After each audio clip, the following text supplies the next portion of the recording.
안녕하세요. 새하루입니다. 부동산 투자 기초 체력을 위한 두 번째 강을 시작하겠습니다. 일단 건축법상의 건축물이란 지붕과 기둥 혹은 지붕과 벽이 있으면 건축물이 됩니다. 예를 들면은 지붕이 있고 기둥만 있어도 벽이 없이 기둥만 있어도 얘는 건축물이 됩니다.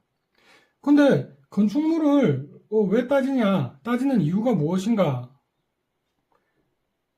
그 건축법상의 건축물이 되면은 건축법의 제반사항을 모두 준수해야 되기 때문입니다. 만약에 그 건축물이고 이 건축물이 제반사항을 준수하지 못했을 경우에는, 즉 위반이 될 경우에는 시정명령, 그리고 이행강제금, 고발, 그리고 건축물 대장상에 위반 건축물이라고 표기가 됩니다. 예를 들어서 하나씩 설명을 한번 드려보겠습니다. 우리가 흔히 볼 수 있는 기차 카페가 있고 배 카페가 있습니다. 얘네들이 건축물이냐? 얘네들이 건축물일까?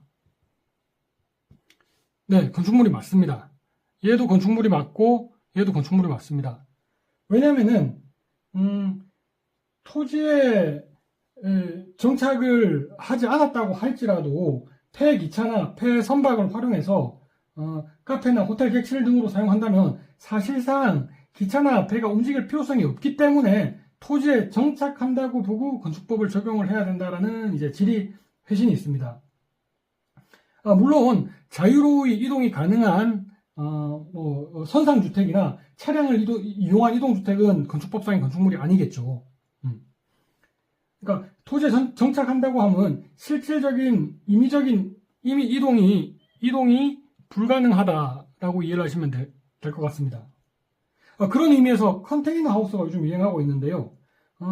이동이 불가능합니다. 일정한 장소에 상당 기간 정착을 할 수밖에 없습니다. 그러므로 컨테이너 주택도 하우스도 건축법상 건축물이 맞습니다. 참고로 건축물에 부착하는 그 차양 있죠, 차양. 비 가리개, 햇볕 가리개. 요거도 끝부분으로부터 1m를 후퇴한 부분은 건축면적에 산입을 해야 됩니다.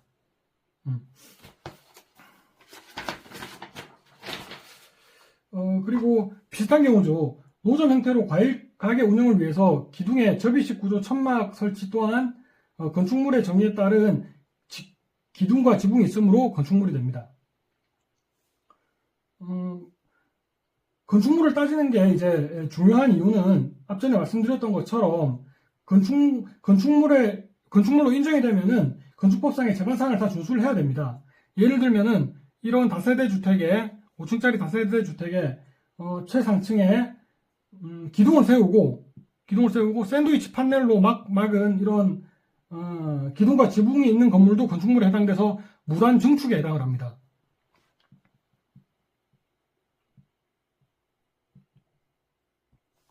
무단 증축에 해당돼서 위반에 따른 그런 시정명령이나 위반 건축물 표기 이행강제금 부과 대상이 됩니다.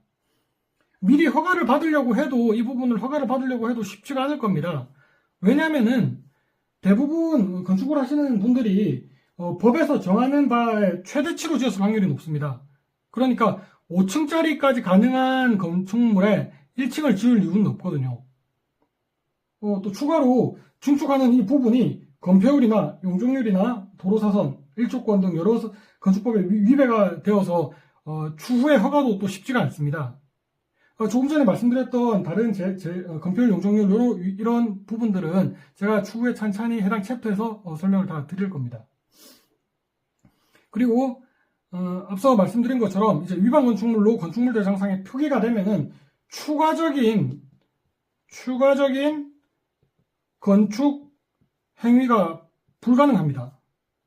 어떤 말씀이냐면은 예를 들어서 위반 건축물이다. 건축물 대장상에 위반이 되어 있는데 내가 1, 2, 3층에 이 건물을 매입 혹은 양도 또는 경매로 낙찰을 받았다고 쳤을 경우에 원래 이 3층의 용도는 사무소인데 나는 요거를 고시원으로 하려고 낙찰을 받았다 라고 가정을 했을 때, 이게 기존의 사무소에서 고시원으로 바뀌는 용도 변경이 필요한데, 용도 변경을 하려면은 다른 제반 사항은 당연히 맞아야 되지만은 특히나 위반 사항, 무단중축이나 이런 위반 건축물이 있을 경우에는 용도 변경이 되지가 않습니다. 용도 변경이 불가합니다. 그렇기 때문에 추가적인 건축행위가 안 된다고 이렇게 이해를 하면 될 것 같습니다. 오늘은 정리를 해보겠습니다. 건축법상의 건축물이란 무엇인가? 기둥과 지붕 혹은 지붕과 벽이 있으면 건축물이다. 건축물을 따지는 이유는 건축법상의 제반사항을 모두 준수를 해야 되기 때문에 건축물을 따지게 된다. 그리고 그 위반 시에는 시정명령이나 이행강제금, 고발, 위반 건축물 표기 등 이런 불이익이 발생을 한다. 개별 사례에서 보면은 기차 카페나 배 카페는 이동을 하지 않기 때문에 이동을 해서 현저한 실익이 있지 않는 사실상 고정이 되어 있다고 볼 수 있는 이런 시설들은 건축물이 맞다. 그리고 컨테이너 하우스도 마찬가지로 상당 기간 정착을 하고 있기 때문에 건축물로 봐야 한다. 차량 시설도 마찬가지고 특히나 이제 다세대나 단독주택의 최상층에 이제 샌드위치 판넬로 올려서 무단정축을 하는 경우가 많은데, 이렇게 하면은 이것 자체도 문제가 돼서 시정명령에 따른 시정 대상이 되고 이행강제금 부과 대상이 됩니다. 다만 이 부분과 무관한 다른 층의 건축행위, 증축이나 용도 변경도 되지 않는다. 이 정도까지 제가 건축법상의 건축물이 정의가 필요한 이유와 여러 가지 사례를 한번 말씀을 드려봤습니다. 세부적인 건폐율, 용적률, 무단중축 이런 부분들은 해당 챕터에서 다시 한번 천천히 쉽게 설명을 드려보도록 하겠습니다. 오늘은 여기까지 하겠습니다. 감사합니다.